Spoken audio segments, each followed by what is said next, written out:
Welcome back to Game Development with Pygame. In this episode, we're going to continue to work on our Shmup game, and we're going to add shields to our player spaceship, and also a display so that we can see how much shield we have. So let's look at where we are right now. We have a pretty nice looking game so far. We've got a score, we can shoot our meteors, we've got some nice sound. However, we die instantly when we get hit by a meteor. That's not very satisfying. So let's add some shields to our spaceship so that we have some resistance to some damage, and maybe we have to get hit a couple of times before the game actually ends.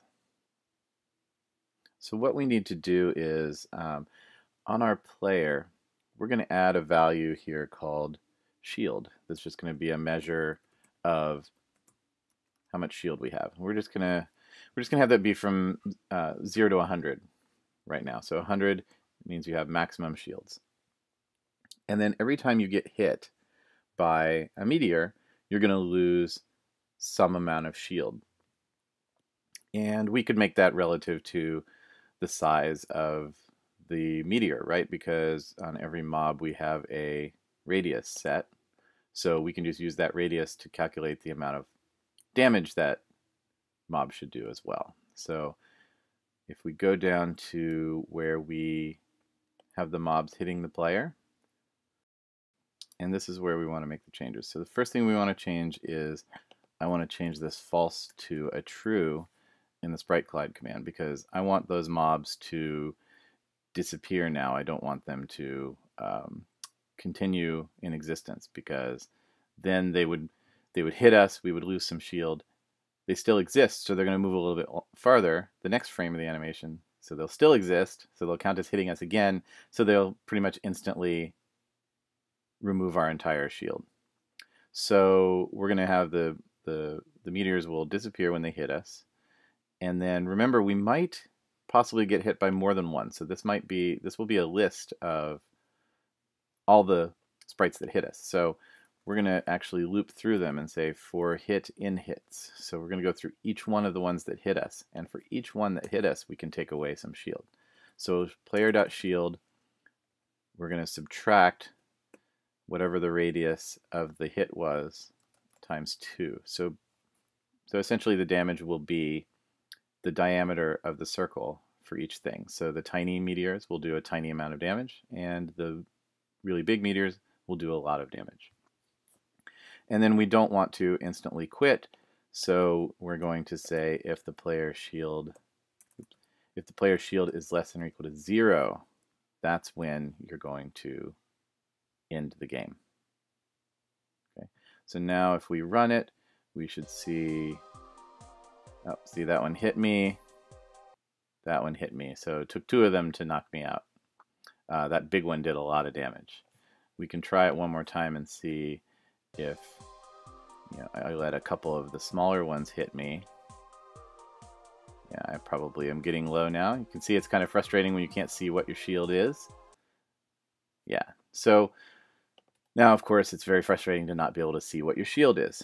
So we could go the simple route and just print the number up at the top like we're doing with the score and say your shield is 100 and then show whatever it's going down to. But instead, I think what we'll do is we will put a bar. So we'll have a little bar that's full and gets lower and lower and lower until it's empty, showing how much shield you have.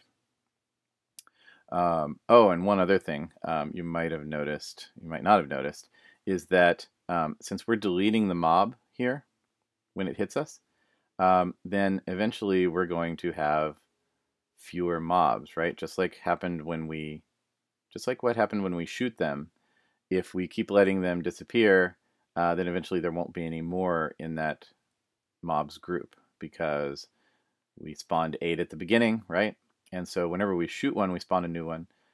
We also want to spawn a new one whenever we have one disappear from hitting us. Now that means that we kind of want to do the same thing multiple times, right? We want to be able to just spawn a new mob.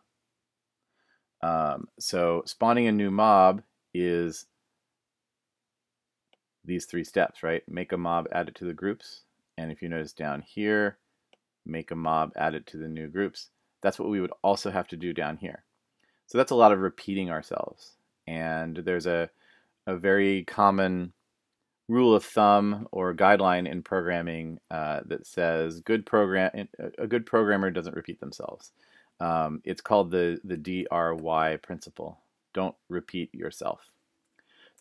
So whenever you find yourself repeating a chunk of code like this, it usually means there's probably a better way to do it.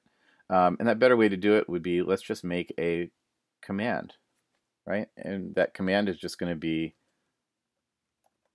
spawn a new mob. We'll just call it new mob. So every time we hit something, we're going to spawn a new mob.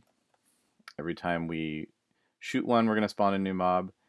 And in this loop here, every time when we count to 8, we're going to make a new mob. Okay, see how that's a lot simpler? Now we can just define new mob to be those 3 steps. So we're grouping all of our various function definitions up here. So we'll do this up at the top as well. New mob is just going to be those 3 steps. Spawn a mob, add it to the all sprites, and add it to the mobs group. Okay, and then we have everything we need. So let's just check it real quick, make sure we don't have any error messages. Shoot a bunch of them. We're not running out of them. We still have them spawning. Okay, and that looks good. Okay, now we can talk about showing our shield. So we have the value for shield. So what we want to do is draw a rectangle and fill some part of it, whatever percentage of it, since it goes from 0 to 100, we fill whatever part of it our shield variable is equal to. So to do that, we are going to need to add something to our draw section here. So just like we drew the text, we're also going to draw the shield bar. So we're going to make a function called draw shield bar. Oops. And that is we're going to want to tell it where we want it drawn. And so let's put it in the upper left-hand corner. And what value do we want to use to fill the bar? We're going to use player.shield. Okay. And so now we can define that function, draw shield bar, which says it takes an x, a y, and a number value of what percentage of the bar to fill.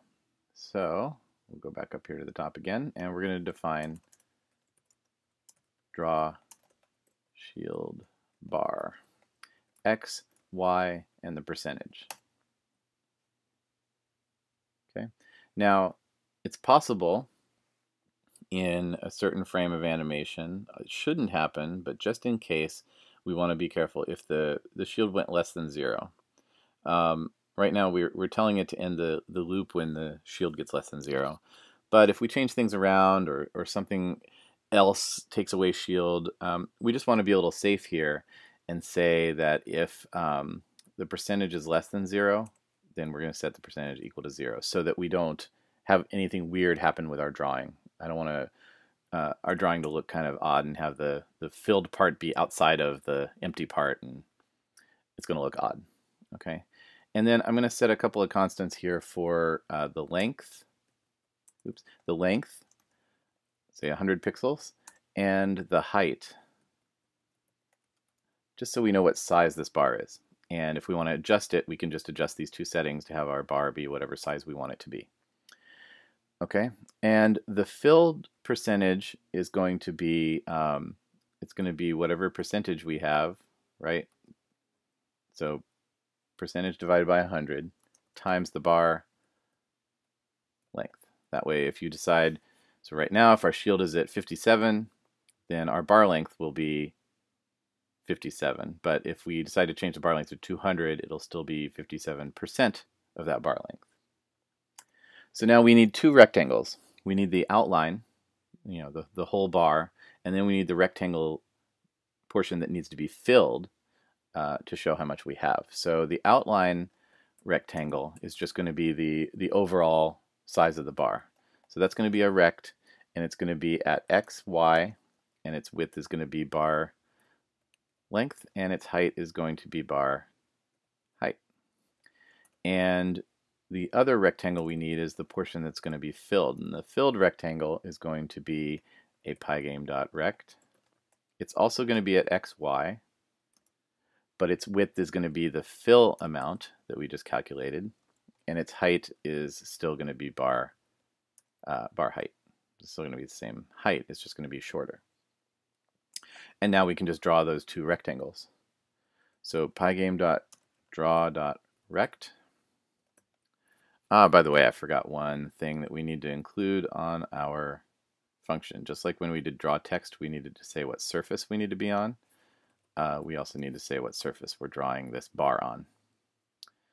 So go back up here, we also need the surface. Okay, so we're going to draw the rectangle on the surface. We're going to draw it in green, and the fill rect is going to be the size. And then we're also going to draw a rectangle on the surface that's white, that's going to be the outline rectangle. And I'm going to put a 2 here, which when you draw a rectangle, this last number is the number of pixels for how wide you want that the outline of the rectangle to be. So when you're drawing a rectangle, ordinarily it's a 1 pixel thick line. I'm going to make it 2 because it looks a little better.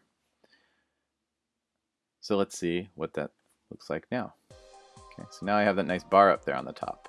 And you see how when I got hit, it got a little lower, but I accidentally let myself get hit by a big one. So there we go. It's going down whenever I'm getting hit. Getting lower. Oh, I'm almost dead. So now I can see very well that I have a very low shield. And when I get hit there, perfect. And so that's a simple way to do a progress bar and show it on the screen. You basically just want to draw the rectangle outline and fill it with another rectangle of whatever size you want it to be. That'll do it for this episode. Next time we'll start talking about adding explosions.